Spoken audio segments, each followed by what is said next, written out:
Straight रहना है और हैंड की पोजीशन जो मैंने बताई थी वैसी रहेगी, ठीक है। और ये हाथ मेरा भाई बिल्कुल सीधा, ऐसा भी नहीं है कुछ नहीं, सीधा एकदम मेरा वजन जो है उसके ऊपर आ रहा है।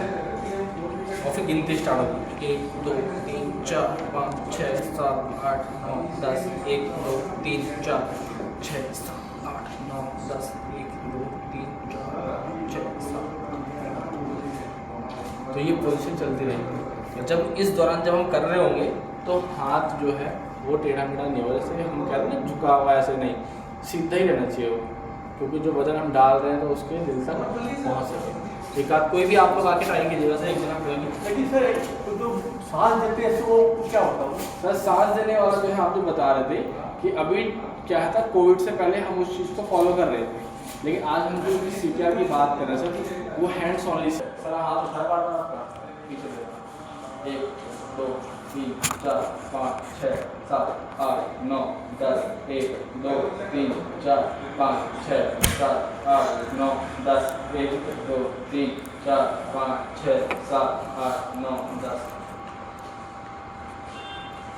कुछ नोटिस किया गया है?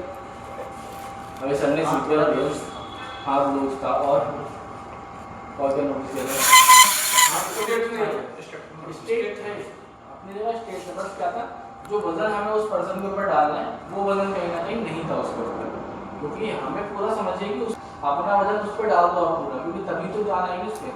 देखिए हमें बेसिकली करना क्या है, इसको पुनर्जीवित करना है। वो सांस दिलवाया कैसे करें, धक धक धक, वो रिदम उसको प्रॉपर तरीके से प्रदान करना है। तो पूरी बॉडी का वेट उसके ऊपर डालना है और उसके हिसाब से पुश करना है। जब वो पुशिंग जाएगी तो वो पंपिंग करना स्टार्ट करेगा, तब जाके आँख में सांस आएगी। यानी कि जब वो पुनर्जीवित हो गया उसके बाद मेडिकल डॉक्टर के पास ले गया। लेकिन हमने जब कोई डॉक्टर का है हम प्रयास कर सकते हैं, ठीक है। दूसरा जो आप कहते हैं मुंह से सांस देने वाला, मुंह से सांस देने की भी एक प्रक्रिया है, ठीक है। लेकिन उस सिचुएशन में हम उसे जानते नहीं, हमें नहीं पता कितने इन्फेक्शन हो सकते हैं, उसका खाता है तम्बाकू खाता है, मैं शायद उसकी मदद करने भी ना जाऊँ, सारा शराब पी रखा है, मैं शायद उसकी मदद करने भी ना जाऊँ। तो उसके लिए सुझाव है कि हैंड्स ऑनली, सिर्फ हैंड्स का इस्तेमाल करके हम कैसे CPR देके भी उसको जीवित कर सकते हैं। तो ये एक एडिशनल तरीका है जो हर किसी पे लागू होता है।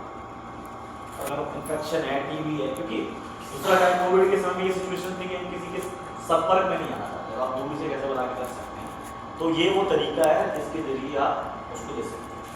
प्रभावी सारे तरीके हैं, बाकी और बहुत सारे ऑप्शन आपको इंटरनेट में मिलेंगे और डिटेल में आप समझिए, क्योंकि ये तो बहुत कम समय में मैंने कोशिश की बहुत अच्छे तरीके से बताने की, लेकिन प्रैक्टिस बहुत है। जैसे मान लीजिए अगर मैं एक सिनेरियो दूँ कि एक सड़क पर अगर एक्सीडेंट हो गया या फिर यहीं पर अगर आग लगने के बाद इस व्यक्ति की सांस बंद हो गई, तो सिचुएशन इतनी नॉर्मल नहीं होगी हम बैठ के बात खड़े होकर कर पाएँ। बहुत सारी चीज़ें यहाँ आस-पास गिरी होंगी, आप दौड़ कर रही हो, तो उस समय में इनकी सांस चेक कर पाना इतना आसान नहीं होगा। उनके पेट का उभार हम चेक कर पाएँ, सांस की गर्मी फील कर पाएँ, लेकिन उस समय आपको कॉल लेना पड़ेगा कि उसको CPR देना है या इसको लेकर भागना है। क्योंकि जब आपका दिल चलना बंद हो जाता है तो आपका बहुत कम समय होता है कि आप दोबारा से उसको जीवित करें। उसी समय में उसी सिचुएशन में आपको करना है। जहाँ लेटा पड़ा हो वैसे ही शुरू कर देना, जहाँ लेटा है पड़ा नहीं, आपको प्लेन सरफेस पे लेके आए। क्योंकि देखिए अगर मैं इसको खाट पे करूँ तो बॉडी क्या होगा, जो मैं प्रेशर देना चाहता हूँ प्रेशर नहीं ले रहा, राइट। अगर मैं टेबल पे करूँगा तो टेबल शायद समतल हो, शायद समतल ना हो, लेकिन मेरी पोजीशन क्या बन पाएगी, क्या मैं वजन डाल पाऊँगा। इसलिए उसको प्लेन सरफेस होना ताकि मैं अपना वजन को प्रभाव तरीके से डालूँ। ठीक है जी, कोई और सवाल? चलिए, थैंक यू सो मच। अब अलविदा चाहेंगे आपसे।